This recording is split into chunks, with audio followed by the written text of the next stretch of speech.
Dalam rangka kesepahaman pelaksanaan Undang-Undang Nomor 40 Tahun 1999 tentang Pers dan Undang-Undang Nomor 32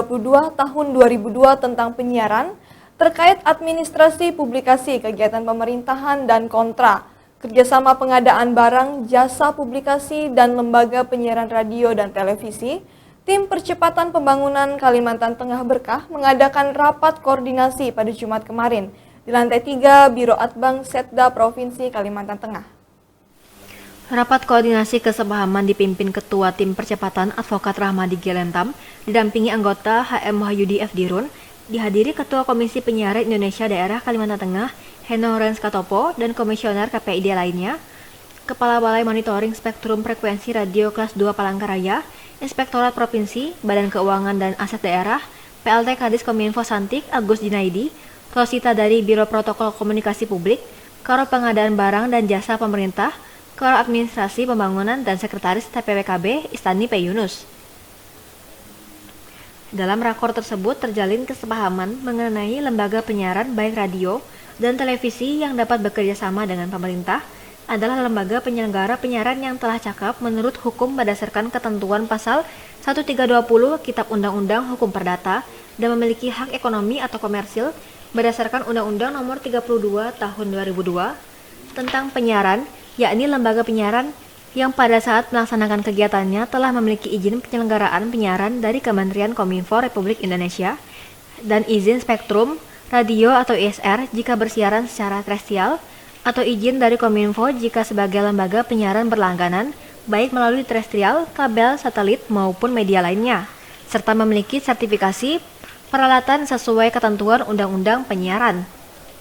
Di Kalimantan Tengah, lembaga penyiaran swasta, selain lembaga penyiaran publik TVRI yang telah memiliki izin lengkap berupa IPP tetap, izin spektrum radio, dan sertifikat peralatan penyiaran sebanyak 15 LPS, yakni PT Camar Televisi Indonesia atau Camar TV,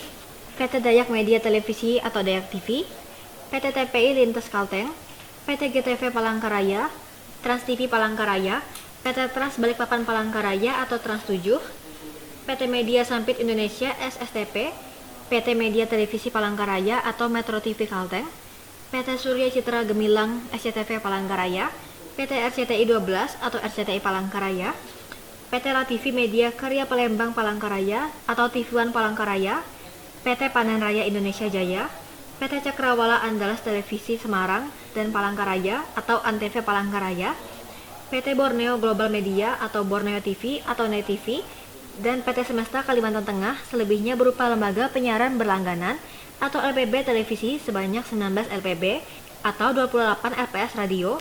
dan 6 LPP lokal radio sehingga totalnya sebanyak 68 lembaga penyiaran radio dan televisi yang memiliki hak komersil atau hak ekonomi sesuai ketentuan undang-undang.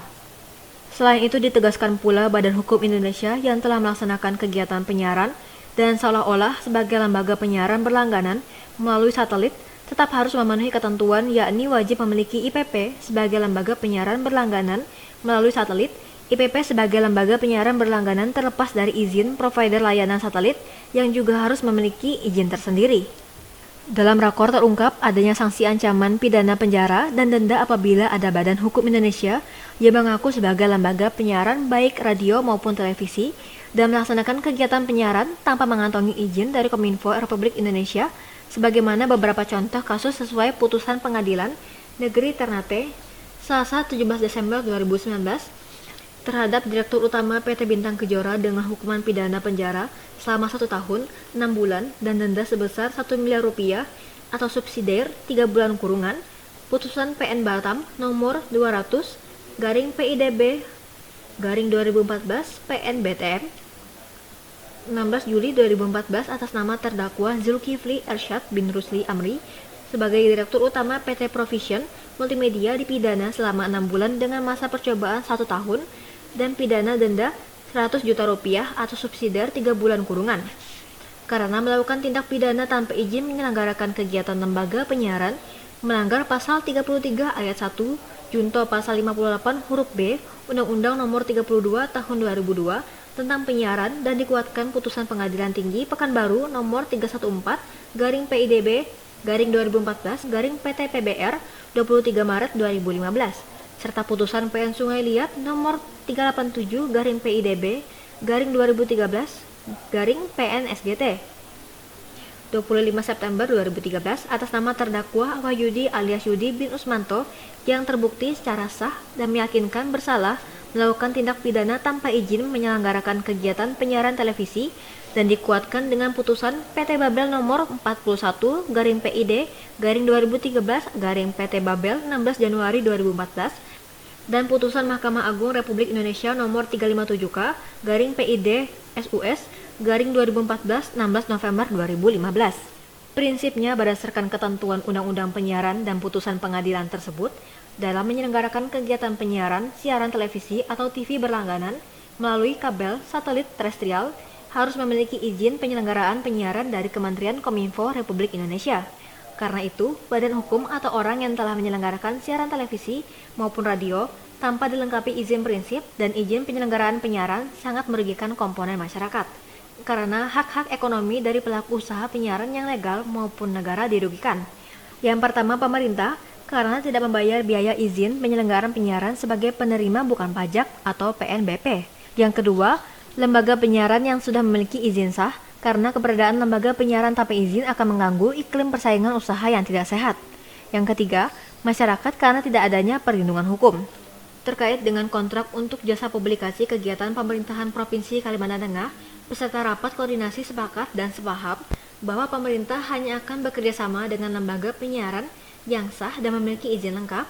termasuk terdaftar pada Biro Pengadaan Barang dan Jasa, memiliki nomor induk dan izin berusaha agar mencegah terjadinya pemborosan dan atau agar tidak menjadi temuan dalam laporan pertanggungjawaban keuangan daerah yang dapat berimbas ke persoalan hukum. Dari Palangkaraya, Nanang Afani Abdi, reporter Dayak TV melaporkan.